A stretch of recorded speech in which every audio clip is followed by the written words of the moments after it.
quero receber o meu querido João Amorim. Tudo bom? João Amorim, olha, você me lembra samba, João Amorim. Olha! Você me lembra o Jair Amorim, grande compositor. Grande compositor. Grande compositor. E, de qualquer maneira, o samba está na nossa veia, brasileiro. Sim. E agora no carnaval. Você gosta de samba? Tudo bom? Eu gosto. Tudo bem, Conde. Bom dia para você, bom dia a todas as pessoas que nos assistem. Eu adoro samba, eu acho o samba uma das mais belas manifestações culturais brasileiras que a diáspora nos legou, né? E eu gosto muito de samba, eu gosto muito de carnaval, embora não seja um folião praticante, não chego nem aos pés do nosso querido amigo Paulo Amarante, com certeza, mas adoro carnaval, acho eu concordo com o Simas, acho que o carnaval é a síntese da mentalidade brasileira, é a rua, é o povo, é o democrático, enfim. É a leitura de Brasil, né? É a leitura de Brasil, não é verdade, concordo plenamente. Sambas enredo, né? Você traça a história do Brasil só com o samba. Sim. Querido João Amorim, você está com o Picasso, Pablo Picasso de fundo, Guernica. Resolvi. Gente. Eu já sei por que você colocou de fundo, mas vamos começar falando de Guernica e do significado dessa pintura para o nosso debate de hoje. Eu adoro. Bom, primeiro eu aderi à onda da arte como plano de fundo, iniciada pela querida Maíra Goulart, né, nesse espaço, né, e por você. Eu acho Guernica fundamental, né, um marco, inclusive, na manifestação, na resistência contra o fascismo, contra a extrema-direita, contra o totalitarismo, né? E sem contar que é uma manifestação de emoção máxima do Pablo Picasso, né? Retratando a visão dele do bombardeio e do genocídio em Guernica, que é o que está ocorrendo hoje em Gaza, né? E em outros lugares eu acho que se o Pablo Picasso tivesse vivo hoje, pintasse Gaza, seria mais contundente ainda. Seria muito mais do que Guernica, né? E sem contar que Guernica, a cidade de Guernica, me emocionou muito ano passado, já durante fico emocionado só de lembrar, já durante o genocídio em curso em Gaza, onde marcaram um dia, né, para soar as sirenes na cidade, da mesma forma que soaram as sirenes antiaéreas no dia do bombardeio, né, original em Guernica, em solidariedade ao povo palestino. Eu acho que nós estamos perdendo, né, essa noção de humanidade, de que somos todos seres humanos. Nós estamos, como o Arbex muito bem disse na fantástica live que vocês fizeram juntos no domingo, a gente está com uma crise de desumanidade extrema, né? Nós estamos perdendo cada vez mais a nossa humanidade diante desse genocídio, não só a céu aberto, mas ao vivo, nas telas dos celulares, das TVs, dos computadores. Somos todos cúmplices, não dá para escapar disso. Eu me sinto cúmplice, por mais que eu grite, mas olhar o assassinato diário de crianças, o morticínio, o genocídio, a brutalidade, todos os dias, não dá para não se sentir responsável por isso, pela humanidade. É uma revisão em ampla e profunda escala, uma atualização em ampla e profunda escala ao que a Hannah Arendt classificava como a banalidade do mal, né? Ou seja, quem pratica o mal, quem pratica o genocídio é o cidadão comum, é aquele Sim, cara o pai medíocre, é o pai de família, né? E nós estamos normalizando isso, nós estamos normalizando o genocídio da juventude negra no Brasil, nós estamos banalizando os ataques à democracia, nós estamos banalizando os ataques às instituições, nós estamos banalizando o morticínio de crianças, a fome, enfim, né? Olha, Amorim, é tão importante começar assim com esse espírito, porque acho que a gente pode aproveitar para situar o momento que o Brasil está vivendo, porque assim, ao mesmo tempo que eu entro numa indignação, numa crise de identidade da espécie humana, não só subjetiva, falar, mas o que eu estou fazendo aqui nesse mundo, né? quero voltar como coelho, né? Depois, né? Enfim, mas assim, o fato é que a gente vê iniciativas importantes deste governo no sentido e de todo o conjunto, né, institucional, com todas as dores e senões. Por exemplo, a Polícia Federal, né, acossando uma família criminosa, né, criminosos. A gente vê o julgamento do 8 de janeiro, a gente vê tentativas, né, ainda que o Brasil seja assaz complexo. Você vê esse momento também na história brasileira, quer dizer, cheia de contradições, mas com fiapo de tentativa de restaurar a nossa humanidade? Sem dúvida, sem dúvida. Eu acho que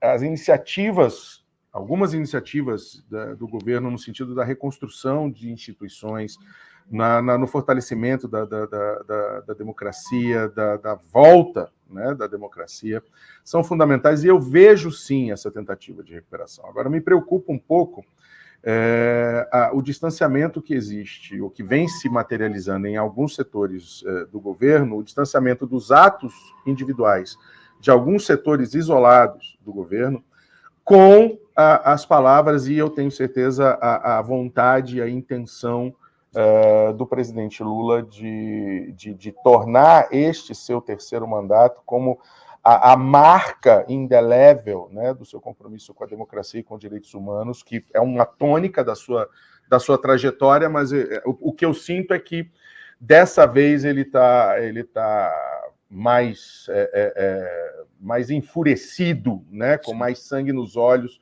na defesa dos direitos humanos. Agora, me preocupa, e justamente falando disso, me preocupa um pouco, Conde, e me permitindo, né, entrar nesse assunto, a decisão de órgãos do governo, né, de declaradamente, assumidamente, manifestar que não vão conceder visto humanitário aos palestinos em Gaza. A exemplo do que vem sendo feito desde 2008, né, diante das principais crises humanitárias. Né? Isso, eu quero crer que é uma posição de um setor, de um órgão do governo, né, e que arvorou para si ou avocou para si essa decisão de adotar uma política de Estado e decidir uma política de Estado. Não acredito que isso, porque isso contradiz uma série de declarações do presidente Lula, né, e contradiz a própria legislação brasileira e o costume brasileiro já há 16 anos de acolher, né, as pessoas atingidas pelas principais crises humanitárias em curso. Deixa o meu querido João Amorim, deixa eu só contextualizar essa informação para o nosso público e já devolvo para você. Então, nós temos essa notícia aqui de que o governo Lula decidiu que não dará autorização de residência ou visto temporário para fins de acolhida humanitária a palestinos da faixa de Gaza. Tem várias justificativas aqui, desde a complexidade, desde o caso traumático de acolher os afegãos, que ficaram 2 anos no aeroporto de Guarulhos, enfim, e a possibilidade de que isso saísse do controle, vamos dizer assim, a justificativa. Né? Agora, de fato, destoa do discurso global que o presidente Lula e o governo brasileiro estão fazendo em prol dos direitos humanos. Quais são as consequências disso? Eu queria que você falasse mais um pouco sobre isso. Eu vou falar brevemente, porque aí nós também dá tempo da gente abordar outros temas. Bom, em primeiro lugar, todas essas justificativas listadas, né, tendo como fontes membros do governo e dos órgãos competentes, elas são pífias, desculpa, são justificativas patéticas, né? Óbvio, nós tivemos e estamos enfrentando, vimos enfrentando um descontrole, né, e uma crise com relação à chegada dos afegãos, isso é inegável, né? Mas muito mais por conta da forma como a medida foi concedida e administrada no governo passado, né? E que foi agora já renovada, mas com algumas alterações, né? Então, assim, você tem um volume de pessoas chegando né, do Afeganistão, e você tem a cidade de Guarulhos com dificuldades para alocar essas pessoas ou para acolher essas pessoas. Isso esbarra numa questão ligada à interlocução e à troca de recursos, e a envio de recursos do governo federal para os governos municipais das cidades envolvidas, São Paulo, Guarulhos, etc. Sim, isso é um ponto. Agora, usar isso como forma de bloquear uma política que vem sendo adotada há 16 anos, desde 2008, que é o Brasil se posiciona, inclusive é uma obrigação constitucional, o Brasil se posiciona como princípio das suas relações internacionais, dentre outros, com a concessão de asilo político, ou seja, de acolhida. A legislação brasileira prevê, como princípio da política migratória de Estado, a acolhida humanitária, a concessão de refúgio, e o Brasil vem há 16 anos construindo essa tradição humanitária de acolher as pessoas provenientes das principais crises humanitárias em curso, vide caso dos sírios, caso dos ucranianos, etc., e os afegãos, inclusive, né? Um país que tem como base legal para definição de concessão de refúgio, de reconhecimento da condição de refugiado, dentre outras questões, a grave e generalizada violação de direitos humanos, ou seja, é inegável que nós estamos diante de um genocídio na faixa de Gaza, que aquelas pessoas estão submetidas ao morticínio, estão submetidas a graves e generalizadas violações de direitos humanos. Tanto isso é verdade que o governo brasileiro já concedeu centenas, no passado, antes do início dessa incursão militar, né, já concedeu vários reconhecimentos da condição de refugiados a palestinos, inclusive provenientes de Gaza. Então, eu acredito que quem deu essas declarações ou essas justificativas, primeiro, não sabe do que está falando, tecnicamente, está despreparado tecnicamente, não conhece o tema. Segundo, não conhece a história. E terceiro, não conhece as declarações públicas dadas pelo presidente Lula em relação ao que ocorre em Gaza. Perfeitamente. Diga. Gente, o João Amorim, ele é pesquisador especialista na área de refugiados, né, João? Sim, é uma das minhas áreas de atuação, tema, sim. E eu acho que realmente o Brasil tem uma tradição importante de acolhimento. Deixa eu só fazer mais uma retificação, sutileza aqui dessa questão. Quer dizer, o Brasil vai continuar dando visto visto para residir no Brasil para os brasileiros ou parentes de brasileiros que vierem de Gaza. Agora, não para palestinos que não têm relação com o Brasil. Isso é mais uma prova de que quem deu essas declarações não entende nada do assunto, não sabe. Primeiro, brasileiro tenha nascido no Brasil e saído do Brasil no dia seguinte, isso brasileiro não precisa de visto para nada. Não precisa de visto para nada. E essa declaração viola, dentre outras coisas, um direito também assente na legislação migratória brasileira e reconhecido internacionalmente, que é o direito à reunião familiar. Né?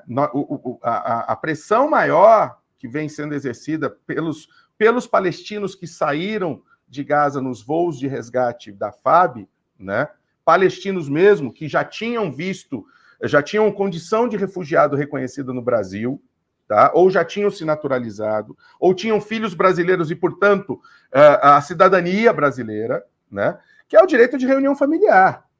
Quer dizer, então, que agora o Ministério da Justiça, os órgãos migratórios do Ministério da Justiça vão decidir que um refugiado palestino morando no Brasil não pode trazer a sua mãe como visto de reunião familiar?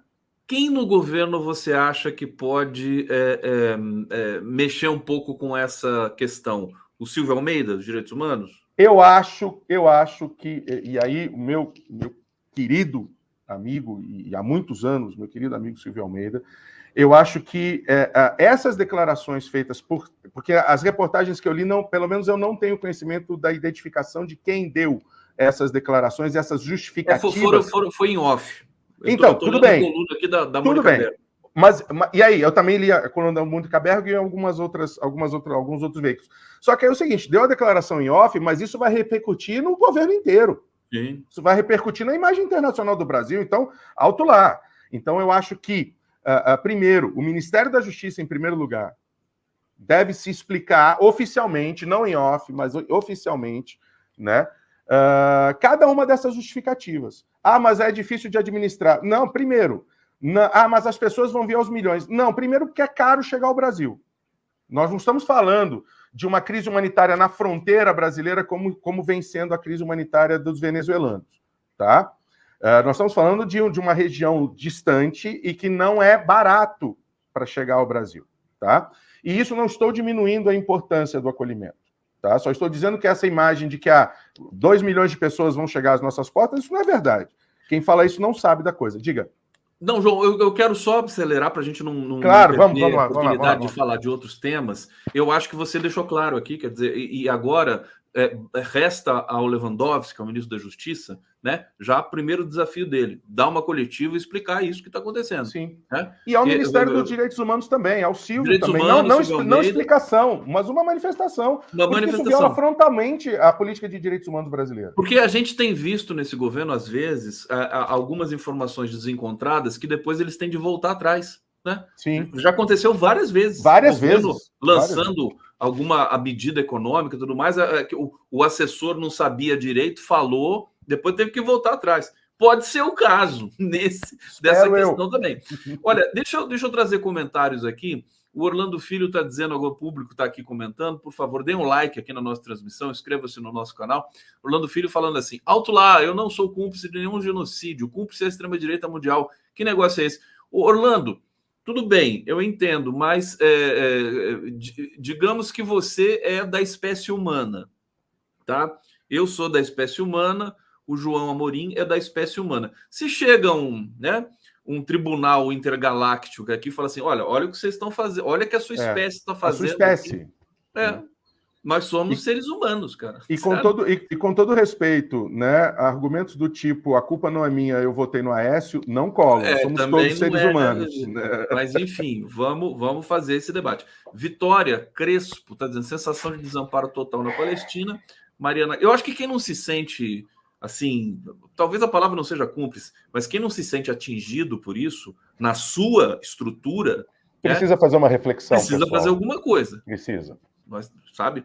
Assim, responsabilidade é de todos e detalhe, nós estamos falando da Palestina, né? Porque isso está nos nossos olhos, mas isso não quer dizer que a gente não fale e não abra os olhos também para o genocídio da população jovem negra no Brasil, para o morticínio dos indígenas, dos Yanomamis, etc. Né? Até porque, sim, somos todos seres humanos. Eu acho que a gente precisa dar esse passo para começar, porque as pessoas simplesmente falam assim, não é comigo, isso aqui e tal. Tá longe. O palestino está morrendo, as crianças estão morrendo lá. Não, a gente vai fazer não vamos fazer pausa humanitária agora, como se, sabe? Isso vai ter um custo moral para uma. Já está tendo. É o que o Arbex falou. Quer dizer, é 1 segundo para meia-noite. Se isso é permitido, o João, quer dizer, nós podemos ser os próximos. Exato. Não gostamos mais de carecas. Vamos bombardear os carecas, por exemplo, né? É isso. Né? Mariana Galas, não vai conceder visto humanitário? Como assim? Pois é, estamos aqui cobrando o governo para dar uma explicação sobre isso. Denise Tessuto, boa tarde, camaradas. Acho que está na hora do STF julgar a liminar concedida ao Lira, que permitiu concorrer às eleições. Ele está condenado em segunda instância, portanto, não poderia concorrer. Bom, gancho para falar do Lira. Né? Olha, eu vou dizer para você, João Amorim, para o público aqui, eu sempre soube que o Lira era uma figura para ser, assim, educado, complicada, né? Mas eu achava, até ontem, eu falava assim, não, isso está na política, tal, faz parte, né? Tal, coronelismo, aquela coisa que a gente sabe que existe. Sim. Agora, o discurso que esse cidadão fez é qualquer coisa de inacreditável. Ele ameaçou o presidente Lula. E aí, o Amorim, quero que você fale sobre isso. Eu acho que, primeiro, né, talvez um dos piores legados, se pode dizer-se assim, do regime bosocrático foi, né, os plenos poderes, ou a ampliação dos poderes do Centrão e de seu comandante em chefe, Arthur Lira. Né? O presidente... Olha, eu já vi discursos, né, acalorados, já vi presidente da Câmara que era da oposição. Agora, um discurso como o de ontem, com ameaças diretas e veladas, né? Com afirmação do tipo, não interfiram na eleição da Câmara, o cargo é meu. Ele usou o verbo ainda assim, errará quem subestimar. Parecia o velho do Rio. Né? Exato, né? Parecia o profeta, né? Profeta. O cargo é meu, eu decido com as minhas regras, ou seja, veja, é no mínimo, supostamente, uma violação de vários dispositivos regimentais, constitucionais e legais. Em tese, obviamente, né? Que eu estou dizendo. Agora, é inacreditável a disfarçatez, né? O Brasil como todos os países do mundo, né? Pelo menos os democráticos, os que assentam na tripartição de poderes e no sistema de freios e contrapesos constitucionais do constitucionalismo moderno. O Brasil, como todos os países do mundo, é um país que o executivo programa o seu orçamento de despesas e submete ao Congresso, ao parlamento, para, né, apreciar e aprovar. Ou seja, como todos os países do mundo, o Brasil é um país em que o legislativo aprova a proposta de orçamento do executivo. Mas é o único país do mundo em que o legislativo é que executa o orçamento, ou a maior parte do orçamento. E os papéis se inverteram, né? Totalmente. E aí você vê, olha, não estou gostando de como as coisas estão indo, vou virar a mesa, vou atacar, vou fazer. Não sou carimbador, mas ninguém está dizendo que você é carimbador, para começar a história. Né? Quem fala, quem se ressente de ser considerado carimbador no histórico de declarações, na verdade, é o Senado, porque a Câmara de Deputados manda ações ou propostas ou projetos de lei, ou principalmente medidas provisórias, na véspera do vencimento do prazo, e aí só resta ao Senado aprovar. Essa reclamação é antiga. Eu estou colocando aqui as imagens do discurso do Lira, um trechinho, não vou abrir o áudio, mas é só para vocês também perceberem o seguinte: ele está amargurado, ele está ressentido. Olha a expressão dele, ele está ameaçando, ele não sorri em um momento, sabe? É uma coisa aquela tão pessoa dura. Acuada, né? Aquela pessoa acuada, pressionada, não sei. Eu acho que o pessoal está dizendo aqui no bate-papo que o tombo do Lira será gigante, deixe estar, e eu também estou achando isso. Agora, o que você acha que o governo, o presidente Lula, já chamou o Rodrigo Pacheco para conversar, evidente, né? Ele não está chamando o Lira, ele está fazendo charme também, porque, né? Tá vendo que o Lira está passando dos limites mesmo, né? O que você acha que o Lula, com a experiência dele, quais os caminhos possíveis para driblar um chantagista dessa magnitude? Olha, eu acho que a primeira coisa, né, é a capacidade de negociação, a capacidade de articulação única que o presidente Lula tem, né? Eu acho que não só com o presidente Pacheco, mas o presidente Lula deveria, pelo menos oficialmente, abertamente, convidar o presidente da Câmara para um encontro, para uma conversa, né? E aí, se ele vai, se ele não vai, o problema é dele, né? Eu acho que a articulação política, né, e que, óbvio, nessa atual legislatura se torna mais difícil pelo aumento, né, do conservadorismo, né, e da ala, né, conservadora, da ala de extrema-direita, da ala e das diversas bancadas dos múltiplos P's que você pode... dos múltiplos B's, aliás, que você... desse, né, e tal. O B foi um ato falho, me desculpe.